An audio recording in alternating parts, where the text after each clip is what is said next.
afternoon, everybody. Greetings in the name of Christ and on behalf of the Michigan Conference of the United Church of Christ. I'm Lillian Daniel, your conference minister, and I'm delighted that you're here. Let us begin with a moment of prayer.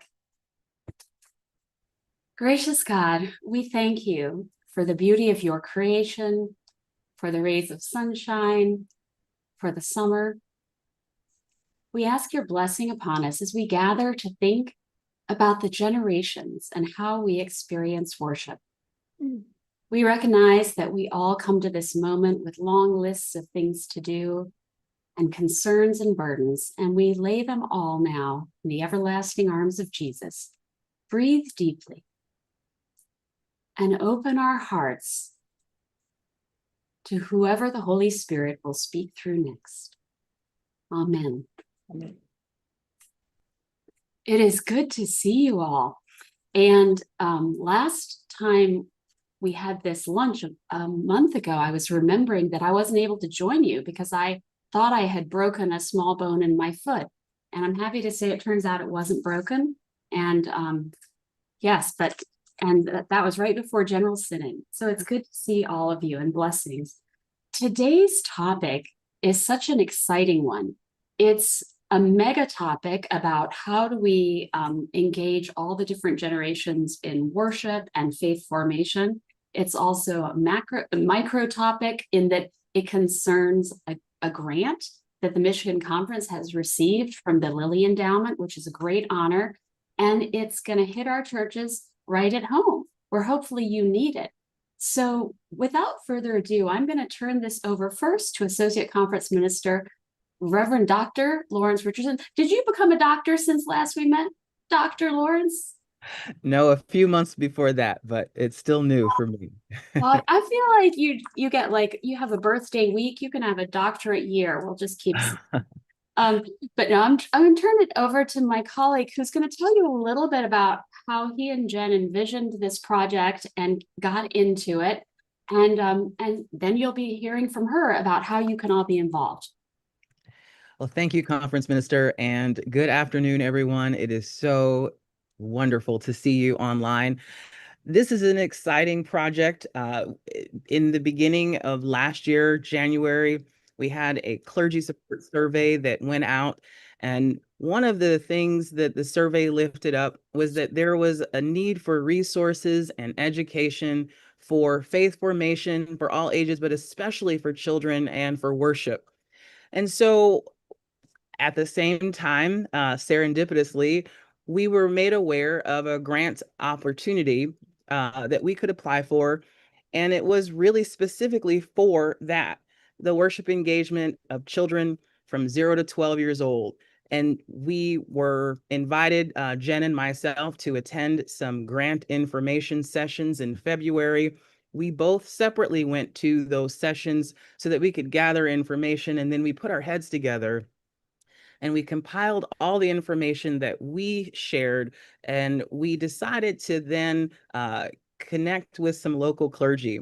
We gathered a group of clergy members and some lay folks from churches that have children currently engaging in worship and in faith formation. And we just asked for their input. We asked for their growing edges. We asked for things that are working for them. And then on March 4th, we submitted a letter of intent from the Michigan Conference to officially declare that we are interested in applying for the grant. Over the next several months, we hosted listening sessions. We had surveys that went out. We asked for input from a variety of congregations representing each of the associations in the Michigan Conference. We asked for input from parents, from children, from pastors, from children, youth, and family ministry staff people. And all of that information we compiled, and we added some supporting material by way of photos, videos, all of the things that we asked for from local churches. People were more than generous to give us the information that we needed. And we put together, I think, a very dynamic proposal. And then by the end of last year, we were invited to resubmit some additional materials. The answer wasn't no, but the answer wasn't yes. what they said is that we had one of the strongest proposals that they had seen at that point, but we were missing a couple of key points. One of the things that we were missing was more engagement and opinions and interest from children, and also the understanding of how we would survey our work, how would we report what we were doing, and how would we analyze the effectiveness of this program. And so Jenn has some wonderful connections at Apricots, at a wonderful research firm that allowed for us to put those missing pieces together. We added all of that in a proposal narrative that we resubmitted. And then we were notified at the beginning of this year that we did, in fact, receive the $1.25 million grant over the course of 5 years that will help us to create resources and tools for each of our local churches to engage children in worship. And we believe that the future of our faith really depends on how we pass our faith on to future and current generations. And so now I have the opportunity to hand things over to Jenn Ringgold, who will tell you specifically about the program, the design, and ways that you can be involved. Thank you so much, Reverend Dr. Lawrence Richardson. It is a pleasure to be here with all of you today on Zoom, and for those who are watching this afterwards to get information as well. We're really excited to be recording this as a resource.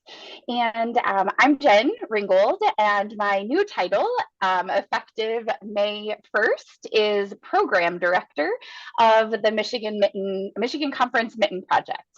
And we have several different ways, but one of the coolest things about creating this program together with Lawrence and the input of everyone. Thank you so much, Lawrence, for giving the very robust ways in which we came to identifying this particular proposal. There are multiple ways for individuals and congregations to be involved in the Mitten Project. The very first and most important thing right now at this particular minute is we're starting our research.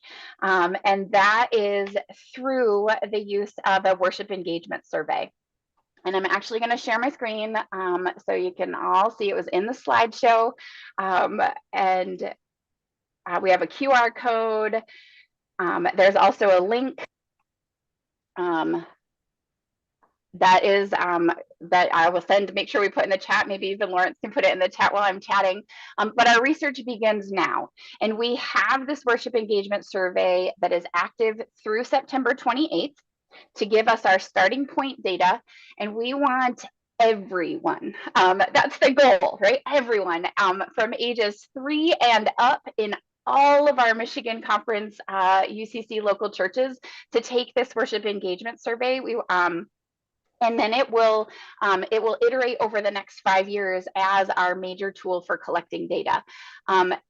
The really cool thing about this, we are now also promoting annual meetings. The church with the highest participation rate based on their membership numbers will get reimbursed for everyone from their church who attends annual meeting. So as an incentive to get you out there and using this QR code, sharing this link, sharing it in your churches, it's real quick and easy to use. The next screen I'm going to share is actually the what it looks like when you click the link, so that you can see how simple and easy it is to fill out this engagement survey. Let me share my screen here too. And while I'm sharing, I can put the link in the chat if it's not already there, but it is. It's already. Oh, it's already there. Thank you, Lawrence. It's through SurveyMonkey. It's I'm just gonna click so you can kind of see what it looks like. 2 pages, and that's it. Just asking you some questions about your own participation in worship. We want children to take it. We want youth to take it. There's different paths based on how you answer that first question. Right here, I'm gonna go back. Sorry if I'm making you dizzy. based on how people answer this very first question, there's different tracks and different questions that are answered. So we worked really, really hard on this worship engagement survey in order to get really good data to help us help our churches and help you. So that's the first part of how you can get involved and what we need from you as soon as possible for this Mitten Project research. Then once we are collecting that data, and I'm logged out, sorry, that's not going to work. Okay, my computer is acting. Unfortunately, it's tech always when you're on, the things that you need decide not to work. But from that point, starting in January, every single one of our churches will get a resource kit, a themed resource kit. In 2026, our theme for the Michigan Mitten Project is worship and prayer with children in nature. So all of the resources that your churches will get will be focused on that. There'll be resources for adults, there'll be resources for youth, for children, for parents, for clergy, ideas for book studies, children's messages, liturgy, and all those sorts of things to focus on that particular topic. So that will be support for every church across the Michigan Conference. The next part, so that's two ways of engagement, right? So we've got the worship engagement survey and we've got the resource kits that will be going out to every church. The next piece of the 2026 program is 3 online trainings. So we know, like Reverend Dr. Lillian Daniel said at the beginning, this is big. This is a huge conversation about how we change narrative and culture to include people of all ages in our worship services and in our prayer time, how we engage families.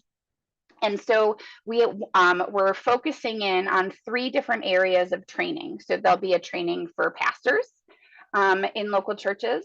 There will be a training for people who are focused on children, youth, and family ministries, who are actually doing some of that leadership ministry in with children and youth. And then there will be an online training for parents. So I'll share those dates too, so you can get them on your calendar. They're also all on our website. Lawrence, if you have the website handy for the children, youth, and families, and throw that in there for the Mitten Project for people to look at. So those 3 online trainings will be happening. The other really awesome thing, so 4th level of engagement, right? So we've got the worship engagement survey, we've got the resource kits that will come to every church, we've got the online trainings for those 3 very specific groups. And then the 4th thing is on site. We will have 2 events, one in April on the 18th at Tower Hill Camp and Retreat Center, and one in August that will be for anyone in the conference to come to for training for people at every age level. So we'll be doing intergenerational worship together. It will be focused on worship with children, worship and prayer with children in nature. And those 2 onset events are conference-wide, day-long events, 10 in the morning until 3 p.m. So super cool, like in-person activities, working with parents, working with pastors, working with kids, and having those on-site training opportunities. And then the big one, right? So each of those, you can come as you want, as you wish, train or not, use the resources or not. The big one, right? Here's where the $1.25 million comes into play. And that is, we will be offering over the next 4 years, cohort opportunities for churches who want to design and implement a project engaging children in worship and prayer in their local setting. And so, and that is by application. We will have 12 churches every year for 4 years. You only get to do it once, unfortunately. But that opportunity also comes with training, it comes with support, it comes with resources. So it comes with a $5,000 grant in order to do the work in your church, along with support from our research company, from Apricot's Applied Research, to collect data to share what's working and what maybe it didn't work. And so then we will have all of those cohorts and all of those ideas to be able to share across the conference about different ideas and things to try in churches across the 4 years. So Lawrence shared the website, and there is also the cohort application directly on the website as well. That was a lot and very fast because I talk fast when I'm excited, and I'm sure I missed something. So EJ is on the website already looking, and she's talking about, she put a comment in the chat about the yearly themes. So one of the things that, as Lawrence and I were designing the program, that we wanted to make sure we did was not make, if you participate in year 1, make year 2 a repeat. And so every year has a different theme. So it's our first year will be worship and prayer with children in nature. Year 2 in 2027 will be worship and prayer with children through music and art. Year 3 is worship and prayer with children in our bodies. Year 4 is worship and prayer with children and storytelling. And then our final year, that 5th year, is about mission and community. And so after 4 years, the idea of how do we then take this model and keep doing it and be together in community and worship and prayer with children is how we'll play out the 5 years of the program. So I've talked a lot. I haven't really been looking at the chat. So I thank you, Lawrence, for your support in doing that. I'm going to bring Lawrence back on if he's willing. And the two of us at this point, and Lillian, let's bring you back too. If you have some questions or a direction for us, and then we'll open it up to everyone. I think people are excited to ask you all questions. All right. I'm seeing some questions. Yeah, Margarita has a question. Margarita, do you want to give that to the group? Okay. Yeah, I was curious. I mean, it's great about the engagement of young people in worship. Again, great idea, music, arts, body. I was wondering if you're also planning something more specific for confirmants. So that's a great question, Margarita. Thank you so much. And the grant specifically is for children ages 0 to 12 years old. And while there are certainly older teenagers and youth that can participate in the worship engagement survey, that certainly can participate in some of the wider church events, this grant was specifically written for that age group because we want to capture that age group with faith formation practices that will develop them not only into that age group where that typical confirmation age range lies, but also provides their churches and their families with a larger foundation. Right now, there just isn't a lot of programming and resource for that age group.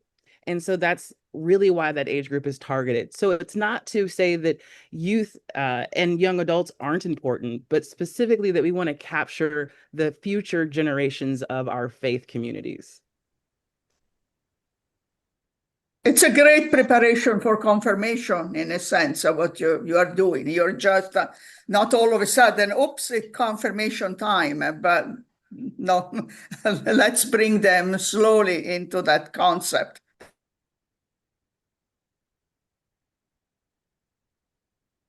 Other questions that people have?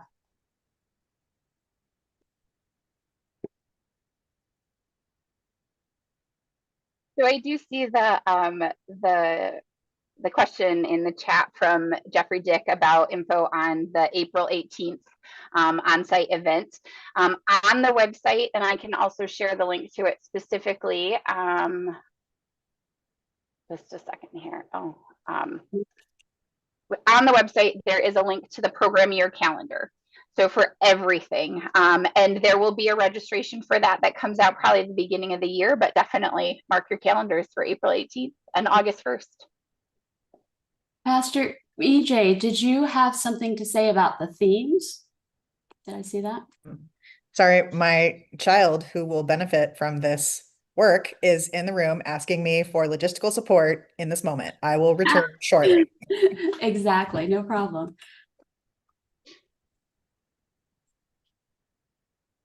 Well, I think a question I would ask you all to reflect on is, what's different about this that you're envisioning from the kind of things we hear at all the churches? We got to do something about the youth. We're not seeing the kids.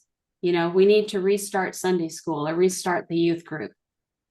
You must get all the same questions I get and that Lawrence gets when we visit churches.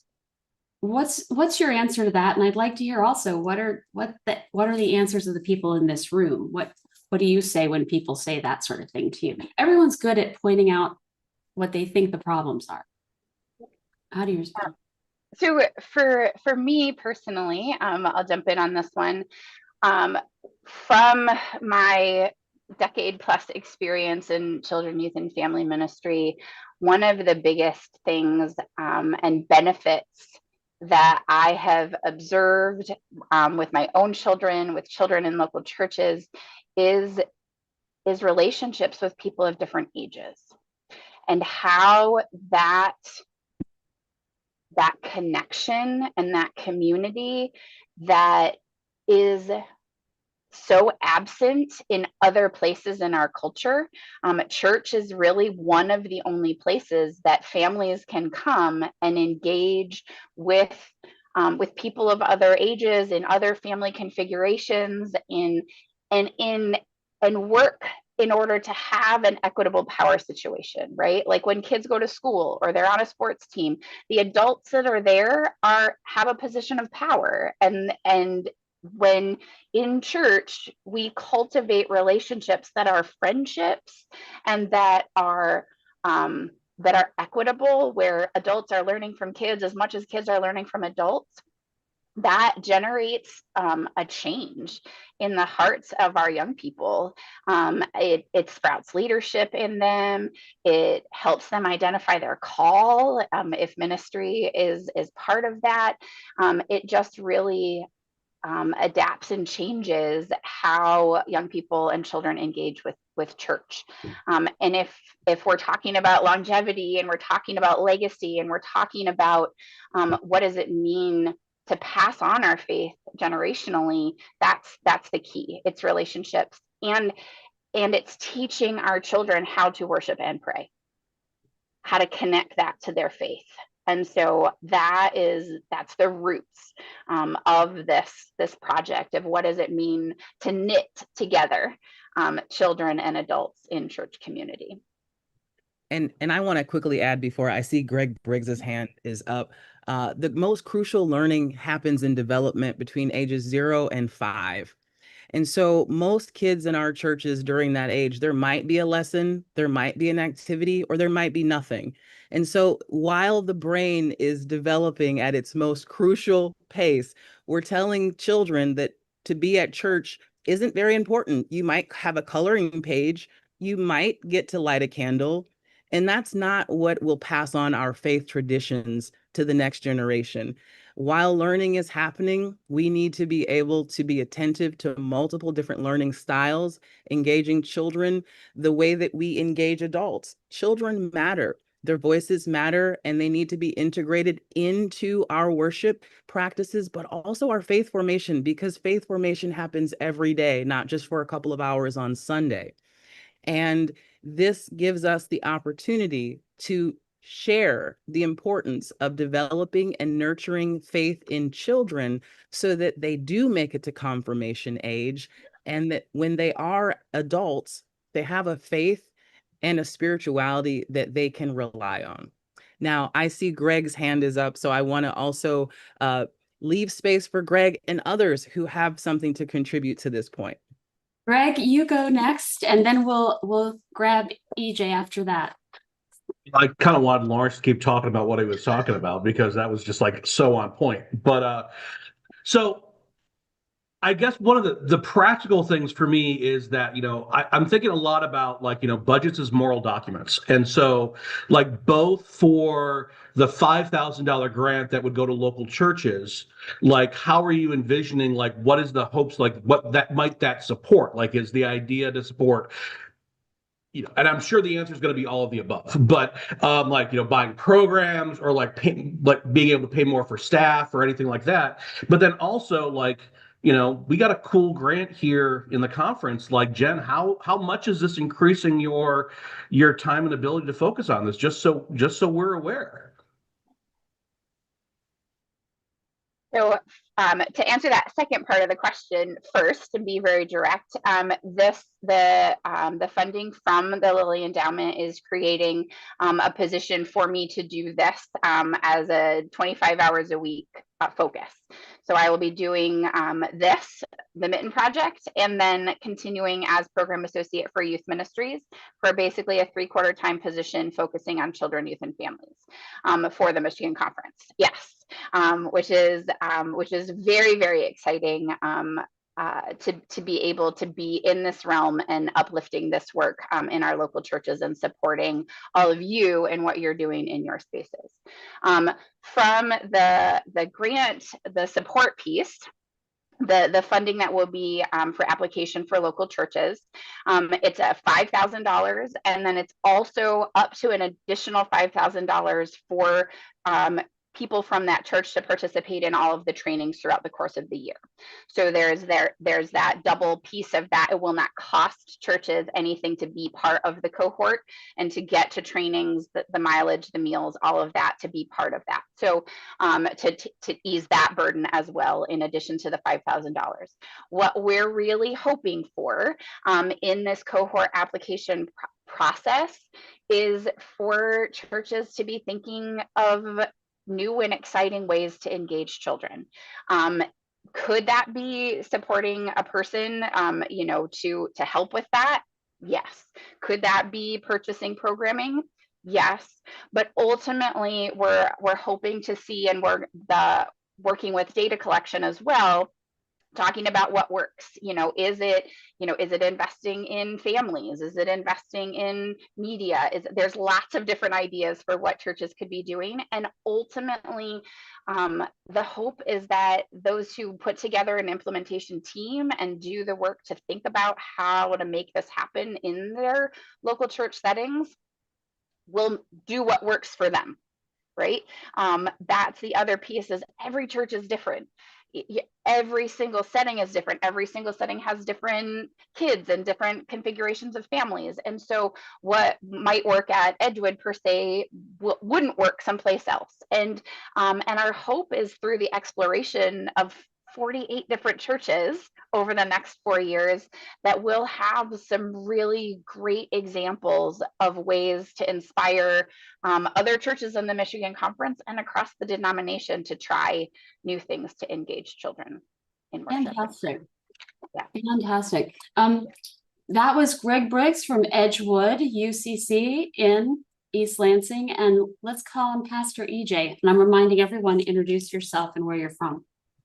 Thanks, Lillian. It's really good to see all of the faces here. I'm EJ. I'm in Southwest Michigan. I'm at First Congregational in Battle Creek, Associate Minister for Children and Families, but also currently stepping into a more extended role while our senior pastor, Nate Craddock, is on sabbatical. So I'll be kind of larger than my usual scope in the next 3 months. So God bless him on his time away. I think the thing that I was just kind of sitting with was in my one-on-one with Nate this morning. I was talking about how I struggle sometimes as a person who works with young people, because so much of the ministry that's happening is absolutely not connected to Sunday mornings at all. In fact, it's like we're at the lake together, or we're doing our whole lives in somebody's backyard, or, you know what I'm saying? And because the majority of the adults in the congregation aren't seeing that, they don't know that it's happening. And so I feel the pull between showing what's happening and doing the actual work, given the bandwidth that I have. And so I'm actually really glad to I think I was challenged a little bit just looking at the yearly themes. Like, why do I feel like I have to tell the story? Like, the kids should be telling their own stories, right? So like knowing that this program is going to cultivate that capacity in them is really exciting to me, because I often feel like I have to be the one to talk about what we're doing. But, there's some adultism there. Like, what if the kids can be the ones who are really talking about their experience, and I get to be a witness to that instead of somebody who thinks I have to facilitate it or create it for them, right? So I got excited seeing that. And can I introduce some controversy to what you just said diplomatically, EJ? Oh, please. I'm for the controversy. Well, I think you were saying it politely, but I think sometimes adults in the congregation will complain about the lack of youth, or why aren't we doing things with the youth? And it's almost as if, like, if it doesn't happen in a way I expect it to happen, or it used to happen, then it doesn't count. Right. If a tree falls in the forest and I wasn't there to see it at 10 a.m. on Sunday, Yep. Does it count? And how do you counteract that? And I'll say, okay, let me get really controversial. Let's talk about the children's sermon.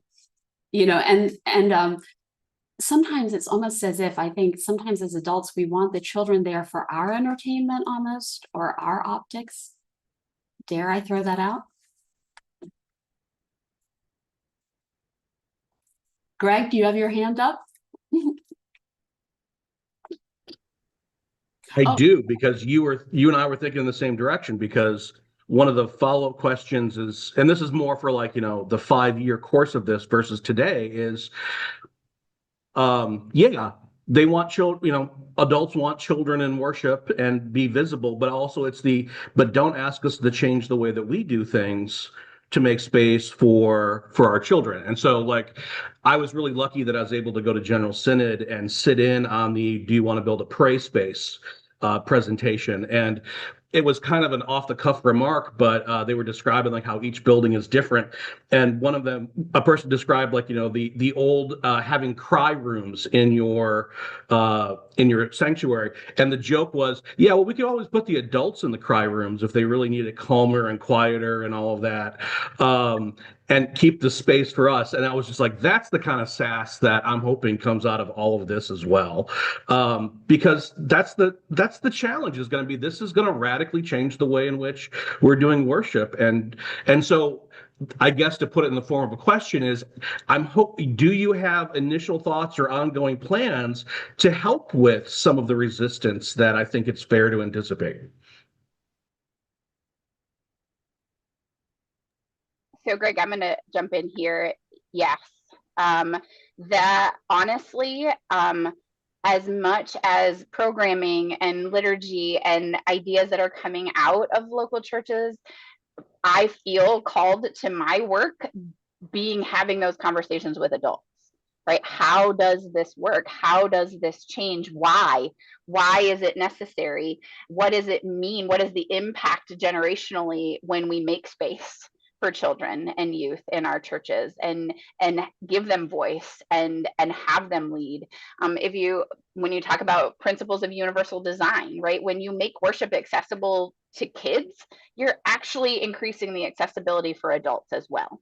And so, I mean, we have adults who want to sit in beanbag chairs in worship. We have adults who would benefit from having a fidget in their lap during worship. We have pastors who feel that way. Right? The idea of how worship has evolved to be a sit in the pew and passively listen doesn't necessarily meet the needs of everyone in our churches. And so that's why we have training for pastors. That's why we have training for children, youth, and family ministry leaders and parents, right? Like, so the idea of how we keep talking about this, how we keep pushing at the edges of those conversations in our local church settings, right? Because it's going to be different for everybody, right? You're going to have a church who's going to jump in and apply for a cohort application and wants to build a playground tomorrow, right? And you're going to have another church that's like, heck no, that would be too noisy, right? And so those individualized conversations in different settings of how this plays out is exactly what we're hoping for over the next 5 years, or what I'm hoping for. Jen, may I pick on Pastor Patty Higgins here? Yeah. Pastor Patty, from our church in Benzonia, and I'm only picking on you, Patty, because I was so inspired by visiting an event at your church a couple weeks ago. But this church in Benzonia does a phenomenal program during the week. It's a yearly thing where they have all these different social services agencies in the building, but they've got volunteers trained to measure kids for shoes, and everybody's getting shoes. It was just this incredible operation. I can't begin to describe it. There were so many moving pieces. But I wonder, for somebody like Patty, will there be stuff in here that talks about how do you, though, connect like with a program like that and the kids who are receiving a benefit from that and the life of the faith and the church? And Patty, if you want to say more about that, it's your program. So we work with the Father Fred Foundation out of Traverse City, and they do a program where they give shoes to 5 counties worth of youth that get registered. And they decided that they needed a central place in every county. So because of our location on 31, we got chosen, and it's awesome. But we specifically that day work to be multi-generational on multiple levels, so that the kids are with adults, and adults are seeing the kids' perspective, and adults are sitting on the floor with the kids. We're not making the kids sit in chairs if they don't want to sit in chairs. If they wanted to do a handstand on the wall and then put their shoes on, well, we'll figure out how to make that work.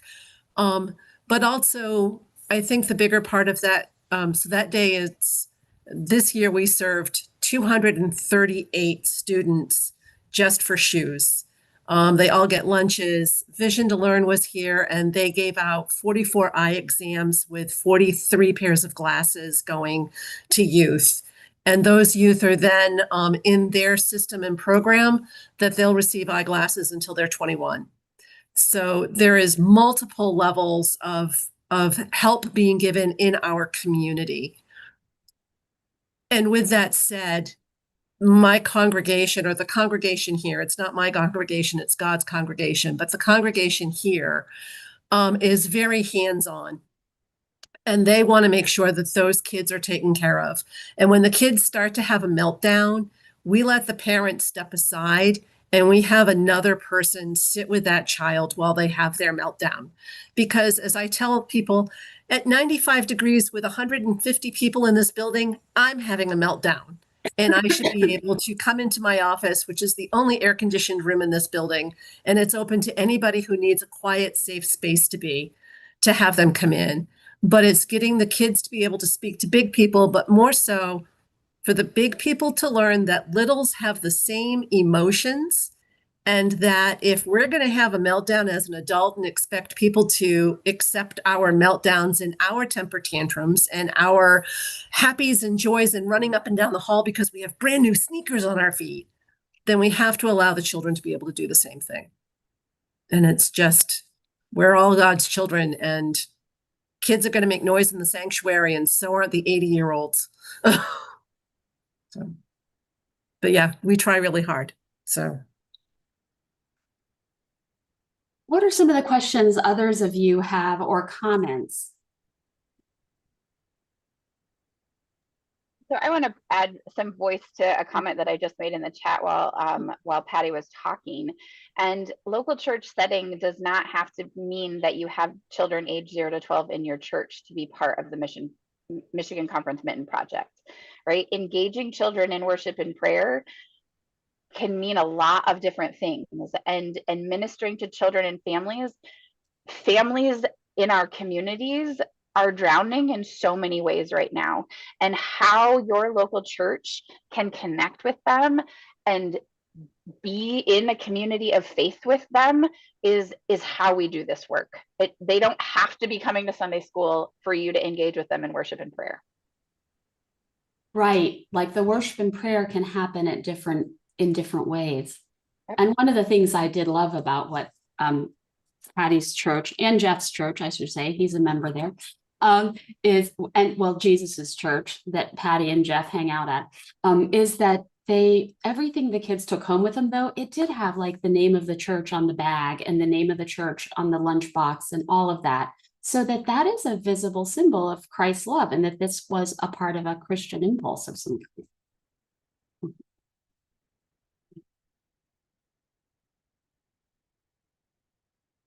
How about others?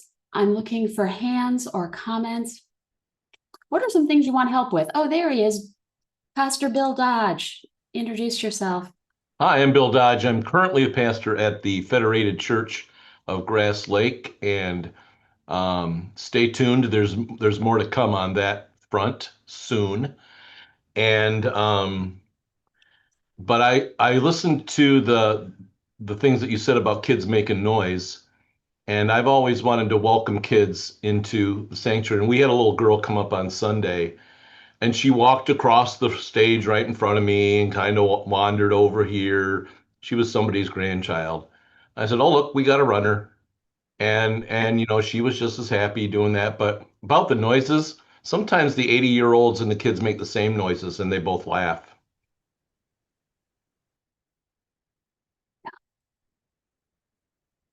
I noticed that nobody's jumping in on the children's sermon little chum I threw in the water there. I have nothing but pom-poms for what you said. I used to like it when Campbell Lovett used to call it the time for all ages.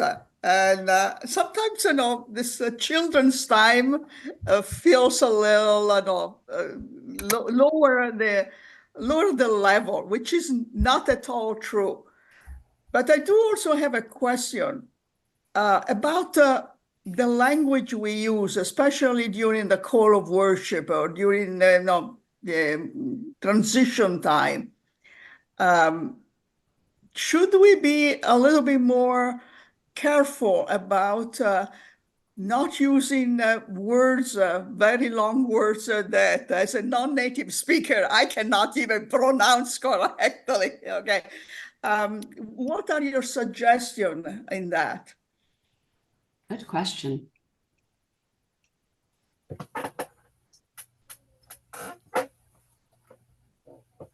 In the chat here, Margarita, as you were asking that question, others were talking about the fact that, like, really, if kids are in worship, then everything should be a word for all ages, or a song for all ages. Like, if you're going to have kids or all ages there, it should all be accessible.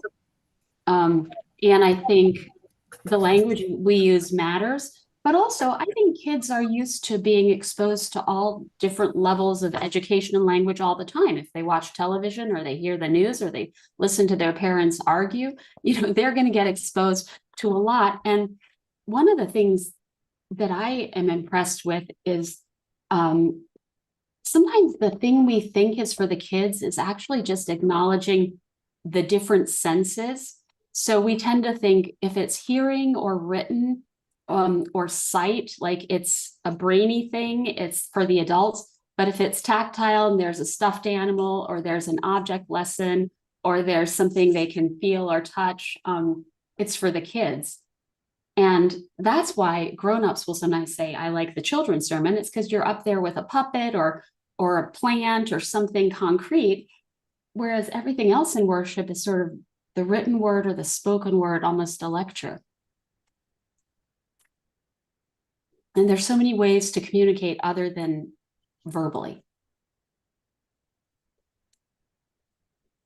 So Galen put something in the chat in regards to like a traditional way of bringing like prayers home, right? Part of what we're hoping, one of the objectives of the Mitten Project is to engage families outside of church, like Lawrence was saying. For example, this is something that I'm considering putting in the resource kit for churches. It's Ordinary Blessings for Parents. One of the things that I have found in my ministry with children, youth, and families is parents aren't sure how to pray. Like, parents aren't sure how to bring those faith practices home. And so that's part of the reason why one of our yearly trainings will be for parents.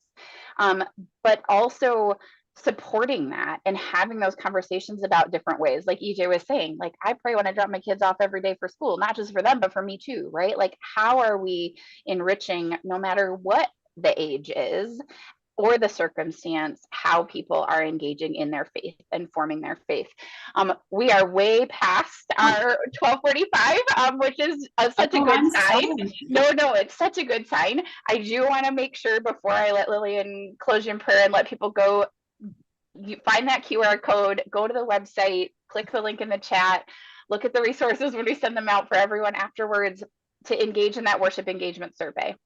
It's for everyone, all ages in your church. Share, and have people take that survey. And now, Lillian, you can pray us out, and then we'll stay on for additional conversation. I will pray us out. Go now with the peace of Christ that passes all human understanding, blessed and beloved by God, and inspired by the Holy Spirit. Amen. And I have to, I was so engaged in the conversation, I forgot the time myself. But what I was thinking of was just the whole question about when are children in worship and for what part of worship, and whether your congregation has a tradition that everybody's in there, all ages, all the time, or is it they're in there for 15 minutes and then the kids go somewhere else? And these questions are so deep that we don't even think of them. They're like the air we breathe, and churches, whatever their tradition is, just think this is the normal way. And I'm always interested in Catholic churches where it's just presumed that everybody is going to be in there. And, they're generally shorter. And when I went to Iowa, I had been in churches before that always had the kids there for a part of the time, but then they would go somewhere else. And that did change how you preached, because you didn't, you made certain assumptions. And then when I went to Iowa, I had a church where the kids always stayed in church and then they had something afterwards. And I thought, oh, this is going to change my preaching, but I'm sure it changed it for the better. I had to be simpler and clearer and shorter.